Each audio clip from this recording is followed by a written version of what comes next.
ওই আজহারী নামক জৈনিক ব্যক্তি সাঈদীর পক্ষে দাঁড়িয়ে ওয়াজ করে সারা বাংলাদেশে ঘুরে বেড়ায়, তিনি জামাতের পক্ষে কাজ করছেন, তখন তাকে আইসিটি আইনে গ্রেফতার করা হয় না, বরঞ্চ নির্বিঘ্নে মালয়েশিয়ায় পার করে দেওয়া হয়। দেশের জনপ্রিয় ইসলামী আলোচক মাওলানা মিজানুর রহমান আজহারী 2020 সালের ফেব্রুয়ারির শুরুতে পারিপার্শ্বিক নানা কারণে দেশ ছাড়তে বাধ্য হয়েছিলেন। তার দেশ ছাড়ার পর জাতীয় সংসদে দেওয়া ভাষণে ক্ষোভে ফেটে পড়েছিলেন ওয়ার্কার্স পার্টির সভাপতি রাশেদ খান মেনন।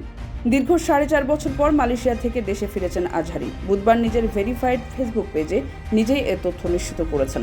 এরপরই সামাজিক যোগাযোগ মাধ্যমে শুরু হয় নানা আলোচনা সমালোচনা। তুমুল জনপ্রিয়তার পরও কেন দেশ ছাড়তে বাধ্য হয়েছিলেন এই ইসলামী আলোচক, এমন প্রশ্ন ঘুরছে নেটিজেনদের টাইমলাইনে। পূর্ববর্তী সময়ের নানা বক্তব্য আলোচনার সামনে ঘুরছে। 2020 সালের 10 ফেব্রুয়ারি জাতীয় সংসদের রাশেদ খান মেননের দেওয়া এক বক্তব্যে দেখা গেছে তিনি আজহারীর দেশ ছাড়ার সুযোগ নিয়ে খুবই উত্তেজিত হয়ে পড়েন। বক্তব্যে তিনি মিজানুর রহমান আজহারী কী করে নির্বিঘ্নে মালয়েশিয়া চলে গেলেন তা নিয়ে প্রশ্ন তুলেন। রাশেদ খান মেনন তখন বলেন, বঙ্গবন্ধু এ দেশকে ধর্মনিরপেক্ষতার মূলনীতি উপহার দিয়েছিলেন। ধর্ম নিয়ে রাজনীতি, ধর্মের ভিত্তিতে বিভাজনের বিরুদ্ধে তিনি কেবল সোচ্চার ছিলেন না, বাস্তবে তা অনুসরণও করেছিলেন।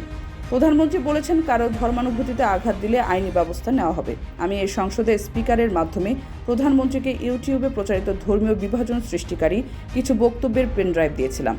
সেসবের বিরুদ্ধে কি ব্যবস্থা নেওয়া হয়েছে জানা নেই। তিনি বলেন, সম্প্রতি যুদ্ধাপরাধী সাঈদীর সপক্ষে ওয়াজকারী জনক আজহারী সম্পর্কে ধর্মমন্ত্রী বলেছেন তিনি জামায়াতের পক্ষ হয়ে কাজ করেছেন, অথচ আইসিটি আইনে তাকে গ্রেপ্তার করা হয়নি, বরং তাকে নির্বিঘ্নে মালয়েশিয়ায় চলে যেতে দেওয়া হয়েছে।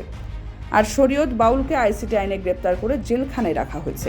ওয়ার্কার্স পার্টির এই সভাপতি বলেন, রাষ্ট্রকে অতীতের মতো আবার মৌলবাদকে পোষকতা দিচ্ছে, না হলে আজহারী দেশ ছেড়ে যেতে পারতেন না।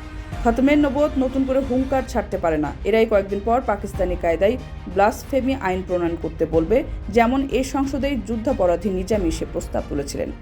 সেই সময় তিনি আরও বলেন, বাংলাদেশি জাতীয়তাবাদের নামে যে ধর্মীয় আবরণ দিয়ে তাকে পাকিস্তানি আদলে ফিরিয়ে নেওয়ার চেষ্টা হয়েছিল, সংবিধানের 15 সংশোধনীতে তার ছেদ ঘটানো হয়েছে, কিন্তু সে প্রচেষ্টার অবসান হয়নি। রাষ্ট্রীয় প্রচারে আমাদের আচার আচরণে বেশভূষার পরিবর্তনে তার রেশ আমরা দেখি। ফেসবুক, ইউটিউবের নিত্য প্রচারে সে মানসিকতাকে উস্কে দেওয়া হচ্ছে প্রতিদিন। স্পিকার, যদি তা না হতো তাহলে আজহারী দেশ ছেড়ে যেতে পারতো না। কারো কাছে স্বপ্ন পূরণ, কারো আনন্দের উপলক্ষ, আবার কারো জীবন পাল্টে দেওয়ার মুহূর্ত, কখনো জীবন বাঁচাতে সর্বোচ্চ গতিতে উড়ে চলা, কারো আবেগের শেষ মুহূর্ত, আপনজনের শেষ বিদায়ে সামিল হওয়া, এমন সব ইচ্ছে পূরণে সর্বনিম্ন ভাড়ায় দ্রুতগতির বাহন প্রবাসী হেলিকপ্টার।